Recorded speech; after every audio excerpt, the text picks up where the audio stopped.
जय श्री कुल देवता। सात्विक गुप्त नवरात्रि की अधिष्ठात्री देवी कालरात्रि अपने भक्तों के सभी भय और विघ्नों का नाश करती है। उनके स्मरण और स्तुति से काल, अशुभ ग्रह, रोग और शत्रु सभी दूर हो जाते हैं। यह स्तोत्र माँ कालरात्रि की कृपा प्राप्त करने का दिव्य साधन है, जो अडिग साहस, आरोग्य, धन संपत्ति और परम शांति प्रदान करता है। तो आइए श्रवण करें इस दिव्य पाठ को। श्री कालरात्रि स्तोत्रम। नमः कालरात्र्यै चण्डविक्रमरूपिण्यै शरण्ये शूलहस्तायै नमस्ते भयहारिण्यै खड्गधारिणि देवेशे घोररूपे भयङ्करी सिंहवाहिनी मातस्त्वं रक्ष मां परमेश्वरी घोरदंष्ट्रा महाकायी महाशक्ति नमोऽस्तु ते संसारदुःखनाशाय पातु मां कालरूपिणी या देवी सर्वभूतेषु नाशरूपेण संस्थिता नमस्तस्यै नमस्तस्यै नमस्तस्यै नमो नमः। महाकाली महामाये सुरासुरनमस्कृते भक्तानुग्रहदात्री त्वं नमामि जगदम्बिके कालाग्निरूपिणी मातः संहारक्रूरविग्रहे दुष्टसंहारकारिण्यै प्रसीद परमेश्वरी रक्तवर्णाशूलहस्ता कपालमाल्यभूषिता जगतां दुःखनाशाय पातु मां कालसुन्दरी सिंहवाहिनी कालरात्रि सर्वरक्षाकरी शिवे आयुरारोग्यम् ऐश्वर्यं देहि मे वरदा भव। इदं स्तोत्रं पठेत् भक्त्या कालरात्र्याः प्रसादतः सर्वभयविनाशाय सर्वसौख्यप्रदं भवेत्। नमः कालरात्र्यै चण्डविक्रमरूपिण्यै शरण्ये शूलहस्तायै नमस्ते भयहारिण्यै खड्गधारिणि देवेशे घोररूपे भयङ्करी सिंहवाहिनी मातस्त्वं रक्ष मां परमेश्वरी घोरदंष्ट्रा महाकायी महाशक्ति नमोऽस्तु ते संसारदुःखनाशाय पातु मां कालरूपिणी या देवी सर्वभूतेषु नाशरूपेण संस्थिता नमस्तस्यै नमस्तस्यै नमस्तस्यै नमो नमः। महाकाली महामाये सुरासुरनमस्कृते भक्तानुग्रहदात्री त्वं नमामि जगदम्बिके कालाग्निरूपिणी मातः संहारक्रूरविग्रहे दुष्टसंहारकारिण्यै प्रसीद परमेश्वरी रक्तवर्णाशूलहस्ता कपालमाल्यभूषिता जगतां दुःखनाशाय पातु मां कालसुन्दरी सिंहवाहिनी कालरात्रि सर्वरक्षाकरी शिवे आयुरारोग्यम् ऐश्वर्यं देहि मे वरदा भव। इदं स्तोत्रं पठेत् भक्त्या कालरात्र्याः प्रसादतः सर्वभयविनाशाय सर्वसौख्यप्रदं भवेत्। नमः कालरात्र्यै चण्डविक्रमरूपिण्यै शरण्ये शूलहस्तायै नमस्ते भयहारिण्यै खड्गधारिणि देवेशे घोररूपे भयङ्करी सिंहवाहिनी मातस्त्वं रक्ष मां परमेश्वरी घोरदंष्ट्रा महाकायी महाशक्ति नमोऽस्तु ते संसार दुःखनाशाय पातु मां कालरूपिणी या देवी सर्वभूतेषु नाशरूपेण संस्थिता नमस्तस्यै नमस्तस्यै नमस्तस्यै नमो नमः महाकाली महामाये सुरासुरनमस्कृते भक्तानुग्रहदात्री त्वं नमामि जगदम्बिके कालाग्निरूपिणी मातः संहारक्रूरविग्रहे दुष्टसंहारकारिण्यै प्रसीद परमेश्वरी रक्तवर्णाशूलहस्ता कपालमाल्यभूषिता जगतां दुःखनाशाय पातु मां कालसुन्दरी सिंहवाहिनी कालरात्रि सर्वरक्षाकरी शिवे आयुरारोग्यम् ऐश्वर्यं देहि मे वरदा भव इदं स्तोत्रं पठेद् भक्त्या कालरात्र्याः प्रसादतः सर्वभयविनाशाय सर्वसौख्यप्रदं भवेत् नमः कालरात्र्यै चण्डविक्रमरूपिण्यै शरण्ये शूलहस्तायै नमस्ते भयहारिण्यै खड्गधारिणि देवेशे घोररूपे भयङ्करी सिंहवाहिनी मातस्त्वं रक्ष मां परमेश्वरी घोरदंष्ट्रा महाकायी महाशक्ति नमोऽस्तु ते संसार दुःखनाशाय पातु मां कालरूपिणी या देवी सर्वभूतेषु नाशरूपेण संस्थिता नमस्तस्यै नमस्तस्यै नमस्तस्यै नमो नमः महाकाली महामाये सुरासुरनमस्कृते भक्तानुग्रहदात्री त्वं नमामि जगदम्बिके कालाग्निरूपिणी मातः संहारक्रूरविग्रहे दुष्टसंहारकारिण्यै प्रसीद परमेश्वरी रक्तवर्णाशूलहस्ता कपालमाल्यभूषिता जगतां दुःखनाशाय पातु मां कालसुन्दरी सिंहवाहिनी कालरात्रि सर्वरक्षाकरी शिवे आयुरारोग्यम् ऐश्वर्यं देहि मे वरदा भव इदं स्तोत्रं पठेद् भक्त्या कालरात्र्याः प्रसादतः सर्वभयविनाशाय सर्वसौख्यप्रदं भवेत् नमः कालरात्र्यै चण्डविक्रमरूपिण्यै शरण्ये शूलहस्तायै नमस्ते भयहारिण्यै खड्गधारिणि देवेशे घोररूपे भयङ्करी सिंहवाहिनी मातस्त्वं रक्ष मां परमेश्वरी घोरदंष्ट्रा महाकायी महाशक्ति नमोऽस्तु ते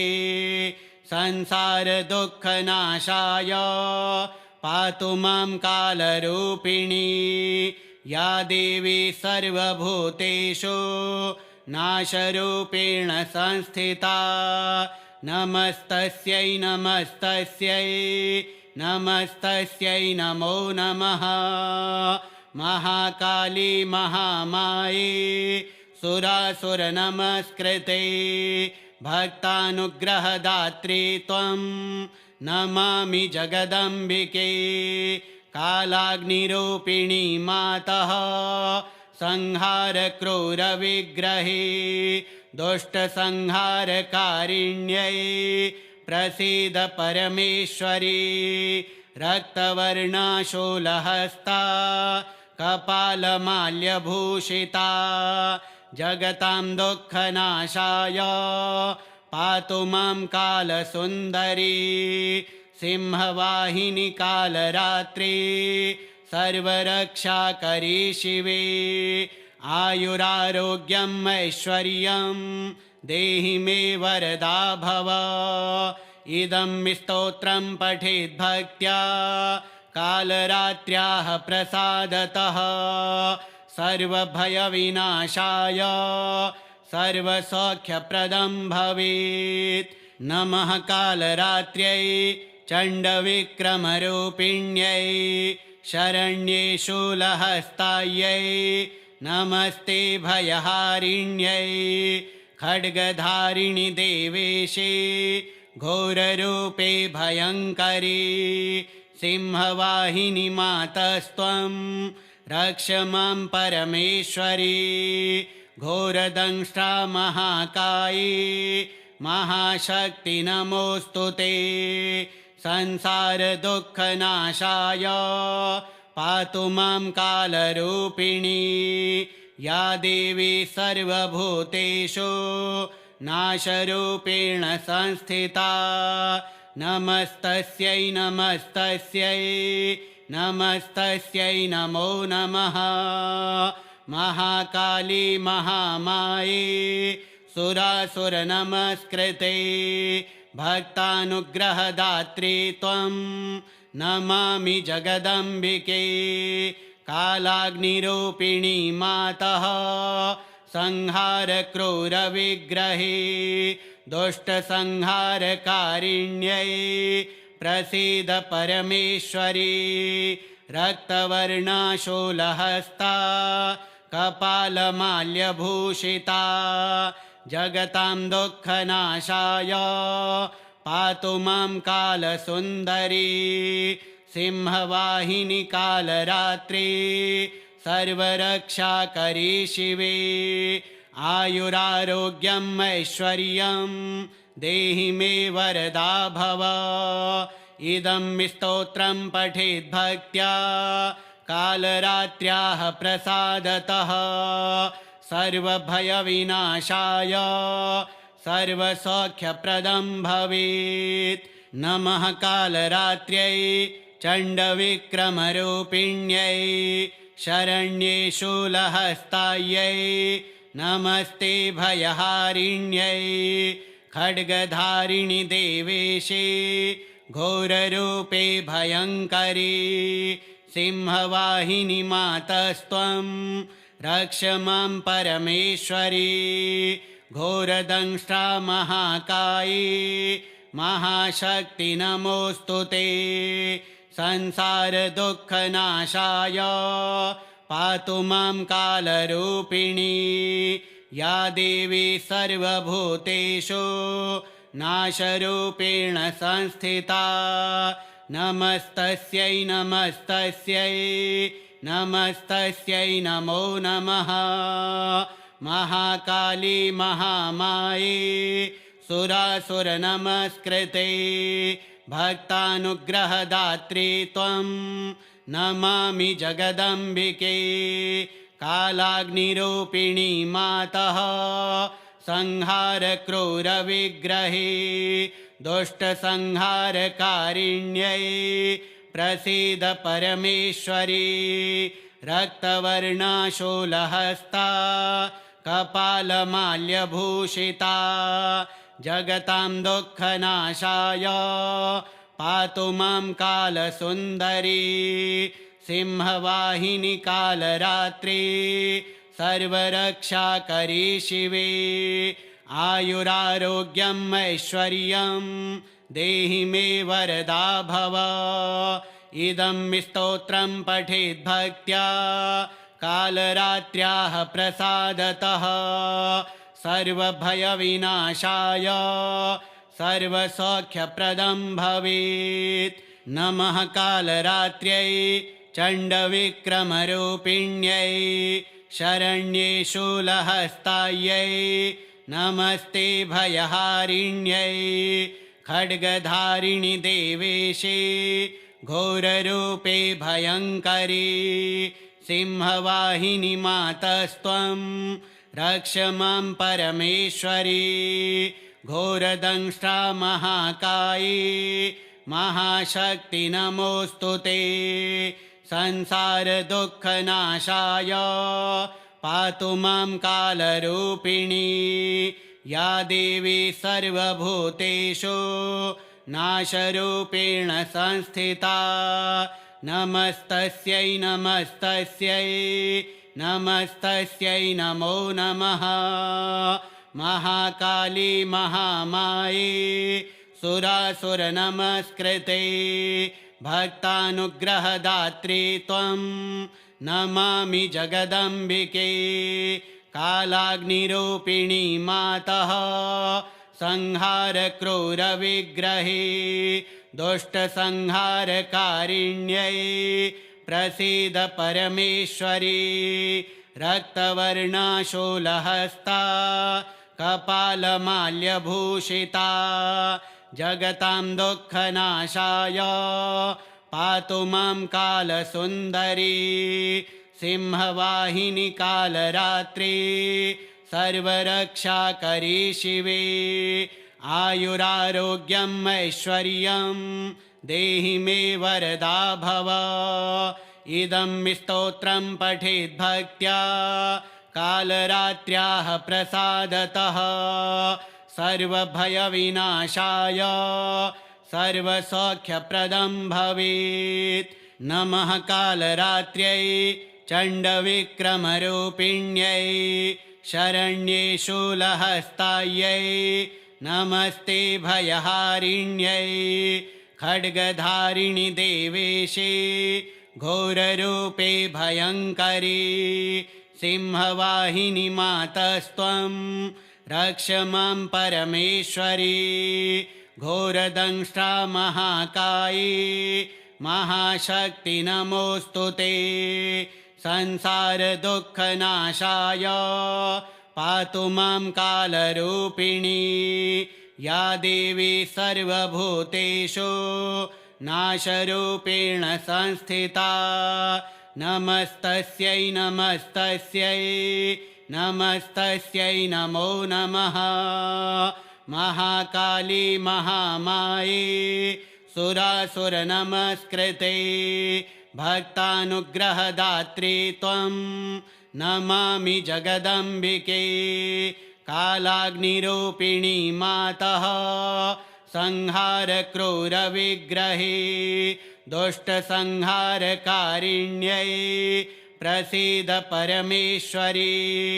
रक्तवर्णाशूलहस्ता कपालमाल्यभूषिता जगतां दुःखनाशाय पातु मां कालसुन्दरी सिंहवाहिनी कालरात्रि सर्वरक्षाकरी शिवे आयुरारोग्यम् ऐश्वर्यं देहि मे वरदा भव इदं स्तोत्रं पठेद् भक्त्या कालरात्र्याः प्रसादतः सर्वभयविनाशाय सर्वसौख्यप्रदं भवेत् नमः कालरात्र्यै चण्डविक्रमरूपिण्यै शरण्ये शूलहस्तायै नमस्ते भयहारिण्यै खड्गधारिणि देवेशे घोररूपे भयङ्करी सिंहवाहिनी मातस्त्वं रक्ष मां परमेश्वरी घोरदंष्ट्रा महाकायी महाशक्ति नमोऽस्तु ते संसारदुःखनाशाय पातु मां कालरूपिणी या देवी सर्वभूतेषु नाशरूपेण संस्थिता नमस्तस्यै नमस्तस्यै नमस्तस्यै नमो नमः महाकाली महामाये सुरासुरनमस्कृते भक्तानुग्रहदात्री त्वं नमामि जगदम्बिके कालाग्निरूपिणी मातः संहारक्रूरविग्रहे दुष्टसंहारकारिण्यै प्रसीद परमेश्वरी रक्तवर्णाशूलहस्ता कपालमाल्यभूषिता जगतां दुःखनाशाय पातु मां कालसुन्दरी सिंहवाहिनी कालरात्रि सर्वरक्षाकरी शिवे आयुरारोग्यम् ऐश्वर्यं देहि मे वरदा भव इदं स्तोत्रं पठेत् भक्त्या कालरात्र्याः प्रसादतः सर्वभयविनाशाय सर्वसौख्यप्रदं भवेत्। नमः कालरात्र्यै चण्डविक्रमरूपिण्यै शरण्ये शूलहस्तायै नमस्ते भयहारिण्यै खड्गधारिणि देवेशे घोररूपे भयङ्करी सिंहवाहिनी मातस्त्वं रक्ष मां परमेश्वरी घोरदंष्ट्रा महाकाये महाशक्ति नमोऽस्तु ते संसारदुःखनाशाय पातु मां कालरूपिणी या देवी सर्वभूतेषु नाशरूपेण संस्थिता नमस्तस्यै नमस्तस्यै नमस्तस्यै नमो नमः। महाकाली महामाये सुरासुरनमस्कृते भक्तानुग्रहदात्री त्वं नमामि जगदम्बिके कालाग्निरूपिणी मातः संहारक्रूरविग्रहे दुष्टसंहारकारिण्यै प्रसीद परमेश्वरी रक्तवर्णाशूलहस्ता कपालमाल्यभूषिता जगतां दुःखनाशाय पातु मां कालसुन्दरी सिंहवाहिनी कालरात्रि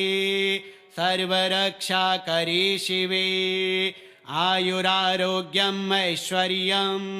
देहि मे वरदा भव इदं स्तोत्रं पठेत् भक्त्या कालरात्र्याः प्रसादतः सर्वभयविनाशाय सर्वसौख्यप्रदं भवेत्। श्रीकालरात्रिस्तोत्रं श्रीकालरात्र्यार्पणमस्तु।